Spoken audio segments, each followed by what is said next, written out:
যাতে এই যারা বাতিল হয়েছে সেই সব ভোটার রুখে দিতে পারে সেই ক্ষমতা জনগণের আছে।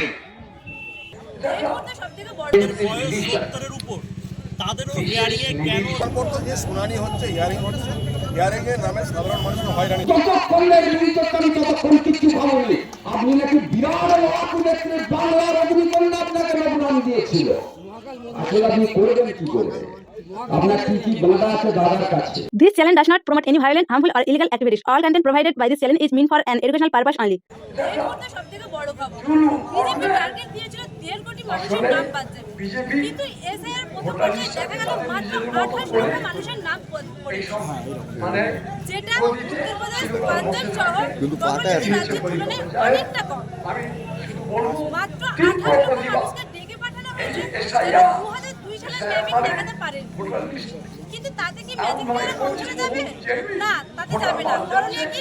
এরপর শুরু হলো এসআইআর আসল খেলা।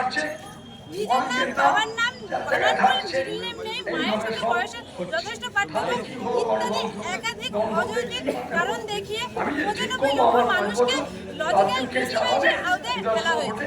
এরপর তাদেরকে হিয়ারিং এ ডাকা হবে, তারপর তাদেরকে জলে বলে সুকৌশলে আমবাদের চক্রান্তের সামনে আসছে। এরপর সাধারণ আপামর মানুষ বিক্ষোভে নেমেছে।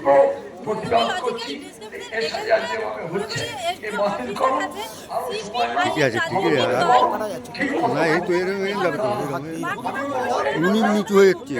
বিলাপের পরে খসড়া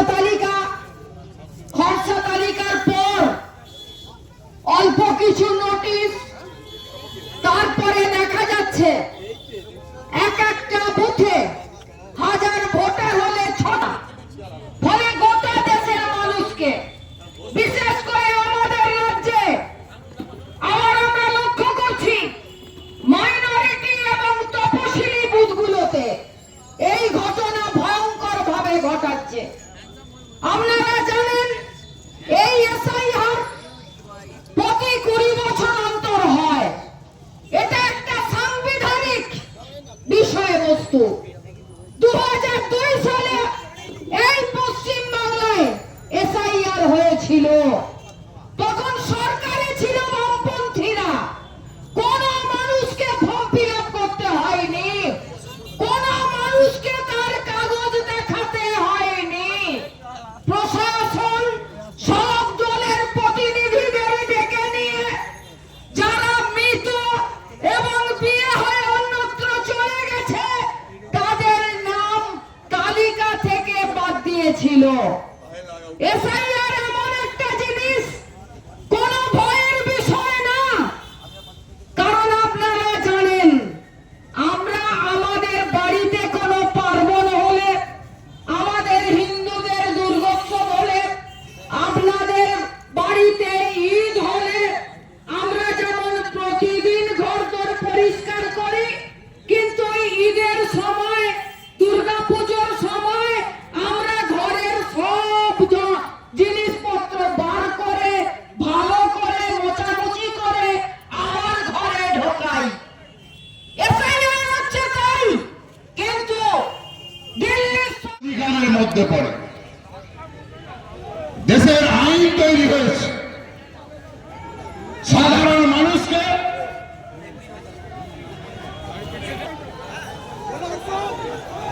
আস্তে আস্তে আস্তে কতটা সুস্থ রাখা যায় সেটা হচ্ছে সরকারের দায়িত্ব।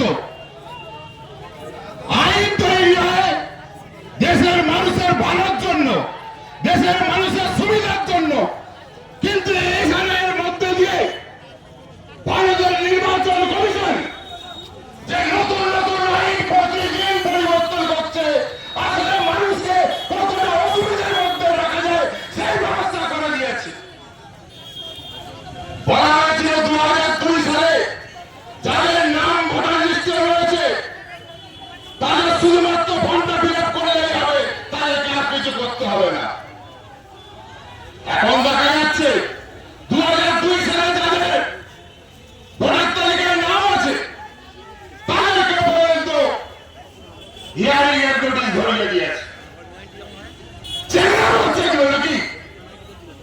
বলা হচ্ছিল বয়সের প্রমাণপত্র রেখে বয়সে ম্যাচিং হচ্ছে না।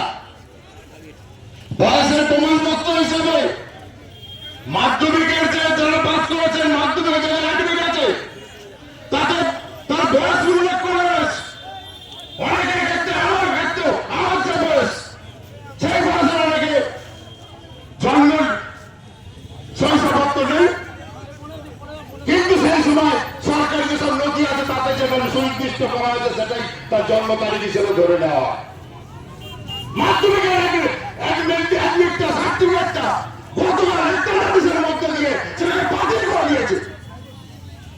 আসলে আপনাদের এই উদ্দেশ্যটা কি পরিষ্কার করে আমরা জানতে পেরেছি। আপনারা এসআইআর করছেন না এআরসি করছেন, কোনটার যে পদ্ধতি করছেন সেটা আমরা জানতে চাইছি।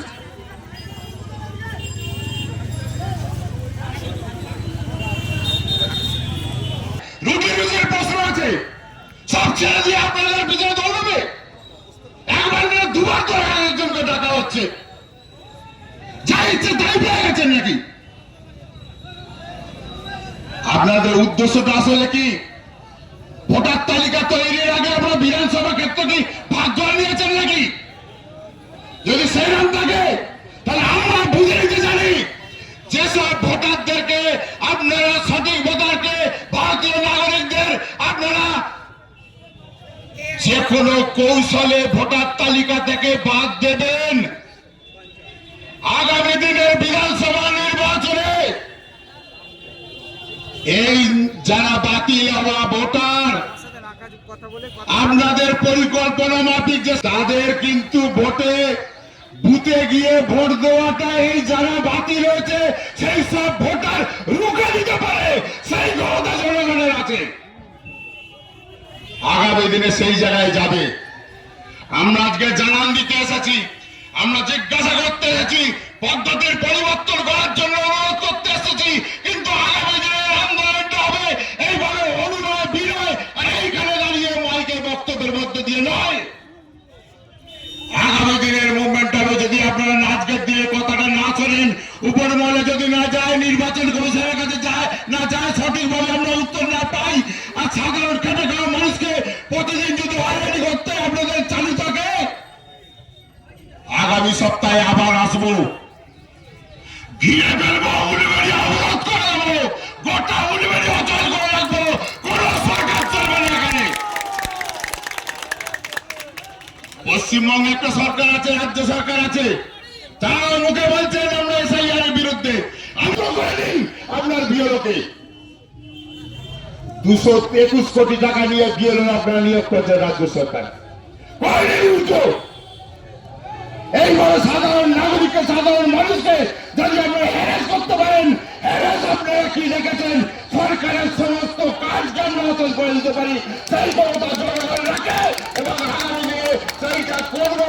যদি আপনাদের কথা, জনগণের কথা যদি না শোনেন সেটা করব, এই কথা জানিয়ে সকলকে অভিনন্দন জানিয়ে এবং ধৈর্য ধরে আগামী মুভমেন্টটাকে এগিয়ে নিয়ে যাওয়ার আবেদন জানিয়ে আমি আমার বক্তব্য শেষ করলাম না। আজকের প্রোগ্রামে অ্যাম্বুলেন্স মানে কোন উদ্দেশ্যে আপনি অংশগ্রহণ করেছেন?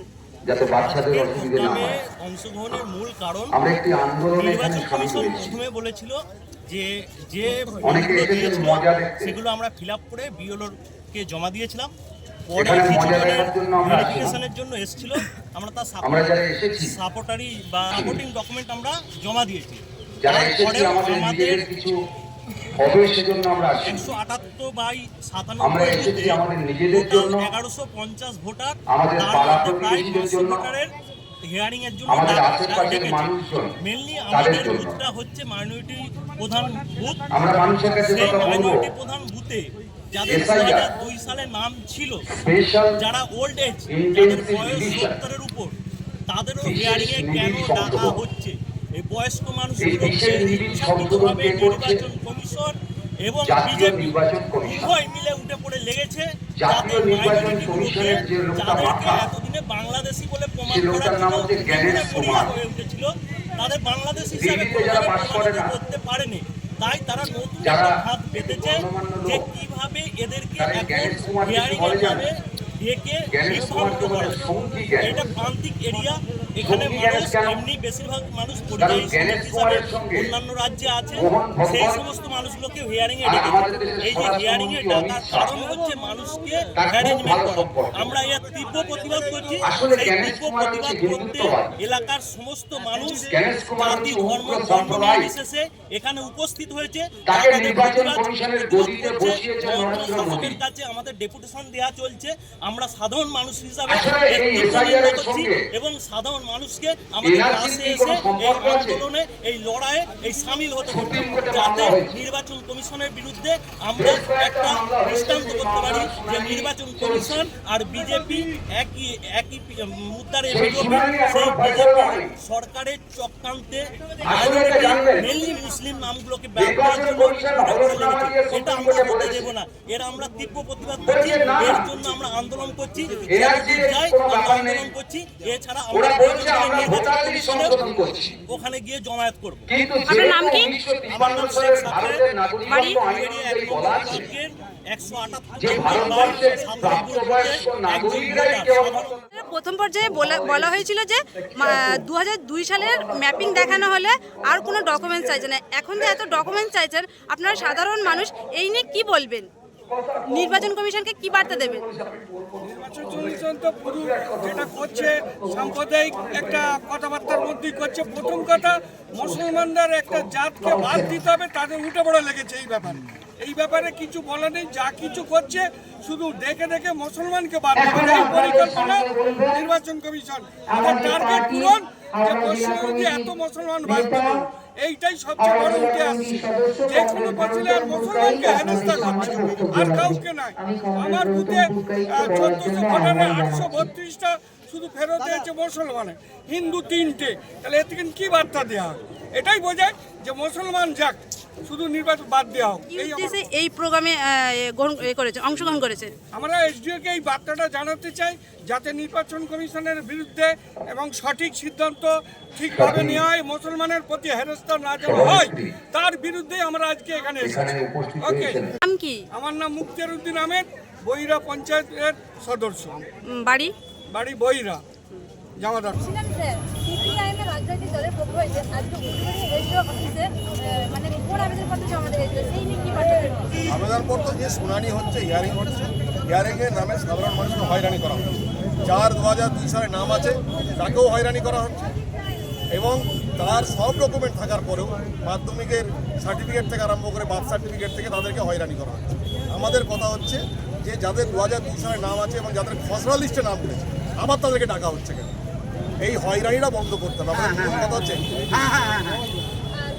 এসডিও কর্তৃপক্ষ আপনাদেরকে কি আশ্বাস দিয়েছে? এসডিও সাহেব নিজেই ছিলেন। এসডিও সাহেব বলেছেন যে কোনো প্রকৃত ভোটারের নাম বাদ যাবে না। এটা আপনি আমার উপরে বিশ্বাস রাখতে পারেন। কোনো প্রকৃত ভোটারের নাম না বাদে আমি সেই সিপিআইএম রাজনৈতিক দলের পক্ষ হয়েছে পশ্চিমবঙ্গের নির্বাচন কমিশন অফিসের দপ্তরে কি আপনারা যাবেন? নির্বাচন কমিশন আমাদের রাজ্য দপ্তর থেকে গেছে। আমাদের রাজ্যের যারা লিডারশিপ, যারা রাজ্য কমিটির মেম্বার, যারা আমাদের পার্টির আছে, দায়িত্বে আছে, তারা গেছে। স্যার আপনার নাম কি? আমার নাম সাবিরুদ্দিন। বাড়ি কোথায়? আমি হাওড়া সিপিআইএম হাওড়া জেলা কমিটি, কোন পদে আছে? হাওড়া জেলা কমিটির সদস্য।